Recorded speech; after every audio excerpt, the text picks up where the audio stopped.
अस्सलाम वालेकुम नाज़रीन, मैं हूं मुजाहिद अब्बास लिशारी फ्राम मलैया। तो नाज़रीन, आज को जो हमारा वीडियो का टॉपिक है, इसमें मैं आपको आज रात का मौसम बताऊंगा और कल का मौसम बताऊंगा, यानी कि 5 जनवरी का मौसम बताऊंगा। तो 5 जनवरी को बलूचिस्तान के किन इलाकों में बारिश के इम्कान रहेंगे और किन इलाकों में ज़ालाबारी के इम्कान होंगे और किन इलाकों में बर्फ़बारी के इम्कान रहेंगे। तो तफसीलात पर जाने से पहले आपसे गुजारिश करता हूँ कि आप मेरे पेज मुजाहिद लिशारी को फॉलो करें और मेरा यूट्यूब चैनल मुजाहिद अब्बास लिशारी को सब्सक्राइब करें, बेल आइकन को प्रेस करें ताकि आने वाली हर न्यू वीडियो आप तक बआसानी पहुँचे। शुक्रिया। तो नाज़रीन, आते हैं अपने टॉपिक की तरफ। तो नाज़रीन, इस वक्त जब मैं वीडियो रिकॉर्ड कर रहा हूँ तो इस वक्त जनूबी पंजाब के मुख्तलिफ इलाकों में जो धुंध वाले बादल थे वो कमज़ोर हो चुके हैं और हल्का सा सूरज निकल आया है। तो अपना काफ़ी ज़्यादा हजरात बहुत खुश हुए हैं, लेकिन ये ज़्यादा देर तक तो नहीं है, क्योंकि शाम के वक्त रात गए तक ये गहरे बादल जनूबी पंजाब और सिंध के मुख्तलिफ इलाकों में आ जाएंगे। तो अब बात करते हैं बलूचिस्तान के किन इलाकों में आज रात और कल के दिन तेज़ बारिश के इम्कान होंगे। तो सबसे पहले हम बात करते हैं गवादर के इलाकों में अच्छी बारिश के इम्कान रहेंगे, पसनी के इलाकों में भी अच्छी बारिश के इम्कान होंगे। उसके बाद ज़ियारत, मुस्लिम बाग, खुशदार के इलाके शामिल हैं। तो आगे मज़ीद बात करते हैं किन इलाकों में अपना बर्फ़बारी के इम्कान रहेंगे। कोयटा के इलाकों में और ज़ियारत के इलाकों में बर्फ़बारी के इम्कान रहेंगे। तो उसके बाद ये स्पेल चलता हुआ 5 जनवरी को मुख्तलिफ इलाकों में तेज़ हवाओं के साथ बारिश बरसाएगा, जिनमें कलात, खरान, लसबीरा, नसीराबाद के इलाके शामिल हैं और हरनई, जाफराबाद, आवारान, चमन, उस्ते मोहम्मद और सिबी के इलाके भी शामिल हैं। सिबी के इलाकों में हल्की सी बारिश होगी। तो यही स्पेल बढ़ता हुआ मजीद सिंध के कुछ इलाकों में हल्की सी बारिश बरसा सकता है, जिनमें सखर, शिकारपुर और शदाद कोट के इलाके शामिल हैं। अगर हम जनूब पंजाब के इलाकों की बात करते हैं तो इन इलाकों में गहरे बादल मौजूद हो गए, लेकिन कोई ख़ास बारिश का इम्कान नहीं है।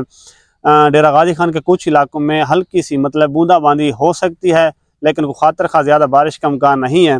अगर हम बात करते हैं मज़ीद वस्ती पंजाब और अपर पंजाब के इलाकों की, तो इन इलाकों में गहरे बादल तो होंगे, लेकिन कोई ख़ास बारिश का इम्कान नहीं है। अगर हम बात करते हैं KPK के इलाकों की, तो जहां आज रात से गहरे बादल मौजूद होंगे और 5 जनवरी को, यानी कि 5 जनवरी को KPK के मुख्तलिफ इलाकों में हल्की सी बारिश हो सकती है, जो कि सिर्फ अपना जनूबी इलाके शामिल हैं, उनमें बन्नू बनीर के इलाके भी हो सकते हैं। तो अगर हम बात करते हैं शुमाली पंजाब की, उन इलाकों में 5 जनवरी को गहरे बादल तो होंगे, लेकिन खास बारिश का इम्कान नहीं है। ये धुंध की लपेट ही होगी और कोहरे के इम्कान भी हो सकते हैं। तो अगर हम बात करते हैं मज़ीद स्पेल की, जो कि 8 जनवरी को आएगा, जो कि पंजाब के मुख्तलिफ इलाकों में हल्की सी बारिश बरसाएगा, जिनमें ख़ास तौर पर शुमाली इलाके शामिल हैं और जनूबी पंजाब के मुख्तलिफ इलाके भी शामिल हो सकते हैं। तो मैं मज़ीद इसकी अपडेट आप तक पहुँचा दूँगा, लेकिन अभी कोई कन्फर्म बात नहीं है कि ये स्पेल जो 8 जनवरी को आ रहा है ज़्यादा ताकतवर हो। लेकिन ये जो 8 जनवरी को स्पेल आ रहा है, ये बलूचिस्तान के मुख्तलिफ इलाकों में तेज़ बारिश बरसा सकता है और बलूचिस्तान वाले मज़ीद सर्दी का भी इंतज़ार करें। तो नाज़रीन, अब हम बात करते हैं अपना पहाड़ी इलाकों की। जो पठवार के इलाके हैं, उन इलाकों में जैसा कि गिलगित बल्तिस्तान के इलाके शामिल हो गए, इन इलाकों में बर्फ़बारी के इम्कान रहेंगे और ठंडी हवाएँ भी चलेंगी। इन ठंडी हवाओं की वजह से पंजाब के मुख्तलिफ इलाकों में कोहरा भी पड़ सकता है। तो मज़ीद नाज़रीन, ये बात करते हैं कि क्या ये जनवरी का महीना खाली जाएगा? नहीं नाज़रीन, जनवरी के महीने में कम से कम 3 से 4 स्पेल आएंगे, जो कि बहुत ही ताकतवर हो सकती हैं और पूरे पाकिस्तान में एक मुल्क गिर बारिश स्पेल हो सकता है। तो नाज़रीन, इस तरह की मज़ीद मौसमी खबरों के लिए आप मेरे पेज मुजाहिद लिशारी को फॉलो करें और मेरा यूट्यूब चैनल मुजाहिद अब्बास लिशारी को सब्सक्राइब करें, बेल आइकन को प्रेस करें ताकि आने वाली हर न्यू वीडियो आप तक बआसानी पहुँचे। शुक्रिया।